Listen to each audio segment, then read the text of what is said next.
Hey guys, I've recently become aware of a discussion taking place in the booktube community on popularity and bullying, and normally I would not know about this because it is taking place amongst predominantly YA readers and booktubers.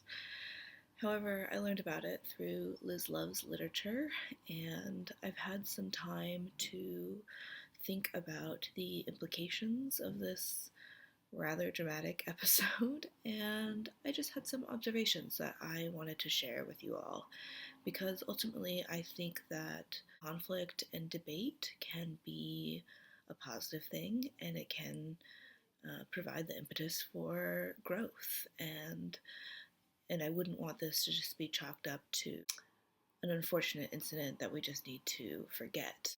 So, this is my response, and I've kind of divided this into three parts.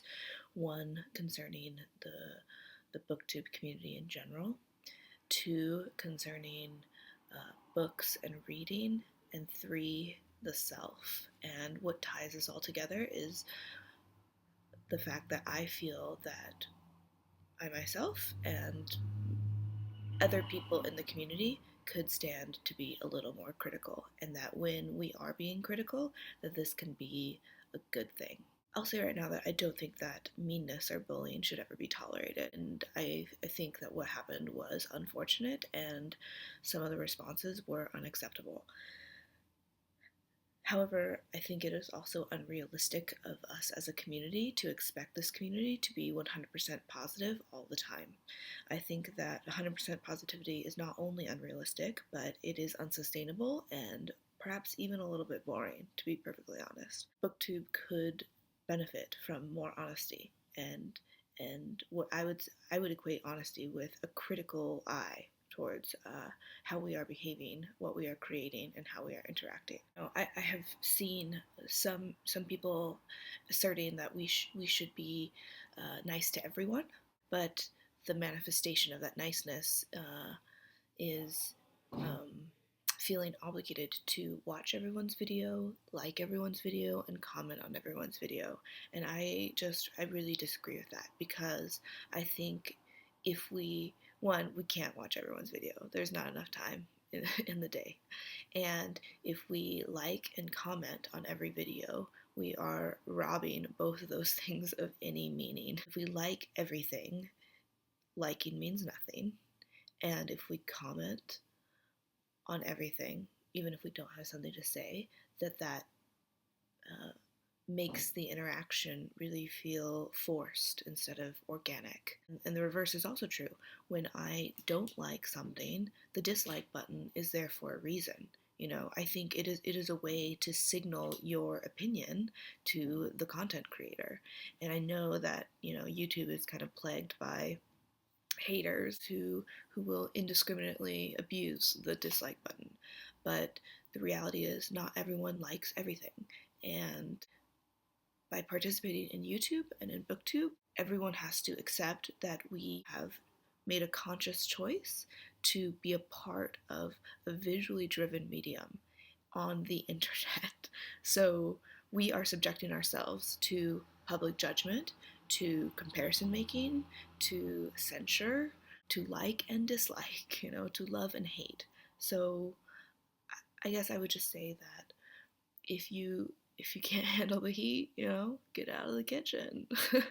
And I find that the real lesson probably in this is you have to weigh the risks and the benefits, and if it's important to you to be making videos, to be interacting, talking about books, then do that, But you have to realize that not everyone will consider that to be of the utmost importance or even like the fact that you're doing it. So it has to really come from you. And um, you know in the words of an anonymous sage of our generation, check yourself before you wreck yourself. When we don't like something, that is an honest reaction. So I think you should feel free to use the dislike button, and I think you should feel free to say what it is that you didn't like. Ultimately, YouTube and the various communities within it, BookTube being no exception, are interest driven. So If you are in this for numbers and to be really popular, then, well, particularly related to books, you're probably in the wrong community, to be perfectly honest. Kind of bleeding into my self criticism section, I think you need to examine your reasons for why you're doing this. And if you're in it for the wrong reasons, then of course, ultimately it's going to be unsatisfying. So maybe to talk a little bit about popularity and channels on BookTube. When I first started watching BookTube videos and then first started making them, I was definitely in what I would call the honeymoon period, where I subscribed willy-nilly to tons of channels. I just couldn't get enough of, this great community full of people who liked to read and liked to buy books. Since then, I've really kind of pared down the number of channels that I watch and the number of my subscriptions. And this is not a judgment on people's worth. Sometimes we have difficulty separating our interests and our internet persona from our feelings of self worth. And the people that I unsubscribe to, it's not because I didn't like them or that they're like less worthy humans, but I've just learned that our interests do not align other than a love of reading. The same like freedom that we allow ourselves to like different types of books and to have a different opinion about a book should also extend to how we feel about people's channels and content. I'll give you an example. I unsubscribed from probably what most people would consider a big booktuber who seems really nice, really enthusiastic. And the reason I did that is because I watched a video in which this person was reviewing a number of books and gave them all 5 stars. Now, that would be great. You would think, what's wrong with that? This person just had a really great reading period. But some of the comments that accompanied the reviews of these books were, this book wasn't so great, or I had some problems with this book.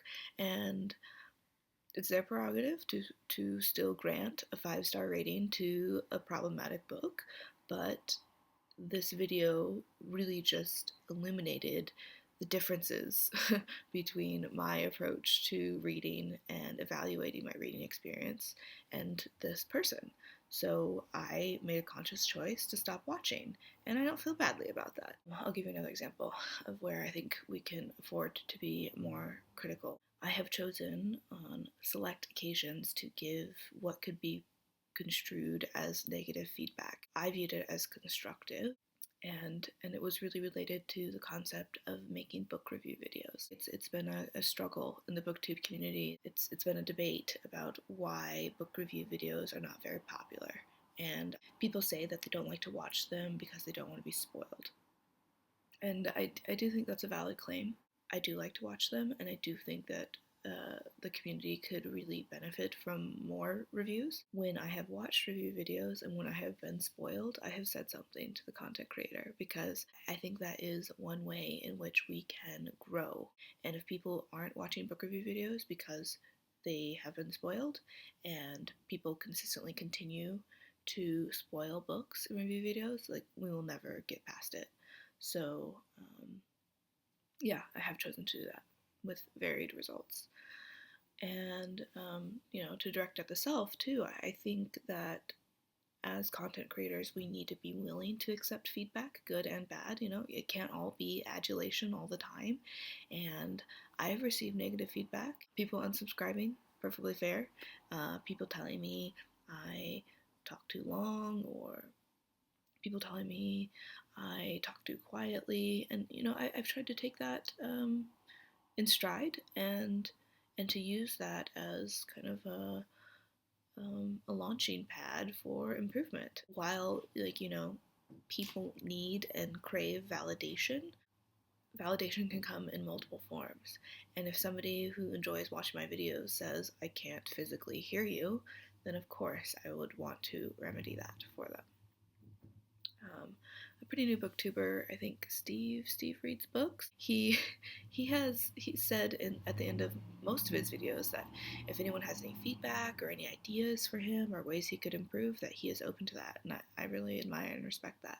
I don't want to tell you what to do. I'm just kind of sharing my own experience. So this brings me maybe a little bit more specifically to being critical about books, like in terms of what I look for and something I think we could benefit from. I've made a choice with my channel to read primarily adult fiction and to do a lot of review videos, and both of those things have definitely put me on the booktube margins, which I'm fine with. As we've seen, adult fiction and book reviews are not very popular on booktube, but again, being on the internet, very public, you need to have confidence, you know. um, I love cliche, so I guess I'll just use another one, to thine own self be true. And that's what we should all be doing, if we're here for the right reasons, making the things we want to make, saying the things we want to say. I've seen, quite a few people saying that one of the best things about BookTube and the reason why they joined is because they want to make friends who share their same interests. And I think that's a great thing, but I think ultimately making friends is not completely necessary to having a satisfactory booktubing experience. For me, booktubing is a selfish endeavor designed to elevate my own personal reading experience, and if I make friends along the way, that's a bonus. But I don't feel like I need to have friends to be growing in my reading and to be interacting with fellow readers, because in the end, this is the internet and we all have our own real lives. If you're feeling like you don't have friends, don't let that like preclude you from engaging in meaningful interaction about books. And what I mean by meaningful interaction is, I mean, sharing in people's enthusiasm and love of a particular book or an author, but also like digging deep and really discussing a book. I would imagine that you would make friends along the way, but um, I guess I would just say that I don't think it's a must have. Aside from bullying and being mean to other people, I think that this community could really benefit from being more critical in almost every respect. And by that I mean being more honest with ourselves and with each other about things like book buying, book reviewing. I think we need more diversity in BookTube, in terms of people participating, in terms of the books and authors we read. I think we need more critical, incisive content. I've heard another little anecdote. I've heard some people say that they only review books that they love. And I'm a little confused by this. I know that reviews can take a little more time and effort, but I think it's silly to only have rave reviews of things. Reality is there are bad books out there. There are mediocre books. There are above average books, and there are great books. And everyone has a different opinion and experience. So I want to know if somebody finds a book to be particularly lackluster or disappointing, and and yeah, that would cause me to think twice and be more critical in my own book selection. I need to work on this too, but I also think that people are a little superficial in their reviews. It's great if a book is amazing, but for me to want to read it, I need to know why you found it amazing. It is a skill and it is an art form to be able to convey uh, the essence of a book without spoiling the experience for a potential reader. And and honestly, that is why I don't watch a lot of the so-called big booktubers, because I've come to accept that we don't have the same reading taste and we don't have the same approach to reading, and that's fine. Like we all make our choices. We all find our own little parts of the internet or parts of the community where we feel most at home. Onto the being critical, being self-critical, and being honest with yourself. I think this extends to most areas. I think people are trying to do it, but maybe they haven't really thought about it in this way. Some people say, like, oh, I can't keep doing book hauls. An honest, self critical question would be, can I afford to buy this book right now? While I do think you should feel free to make whatever you feel inspired to make, maybe an important question going forward is, will this video hurt someone? Is that the intent of my video? Is that not the intent, but a possible byproduct? When giving a wrap up or review of a book, and consider, what do I really think about this book? When seeing a hyped up book or a popular book on BookTube, maybe really reading the description and thinking, does this book actually appeal to me? These are all questions that I think we all struggle with. I have struggled with it. When I first joined BookTube, I bought a rather large number of YA books because one, I was curious, and two, maybe I did feel a little bit like, oh, if this is what people are interested in, maybe I'm missing out. Maybe I need to buy and read and love these books. However, since then, I have really had to come to accept that I am not a YA reader. I don't really like it, and I need to be confident in my own tastes and not feel like I have to defend those or change who I am and my tastes in order to be a part of this community.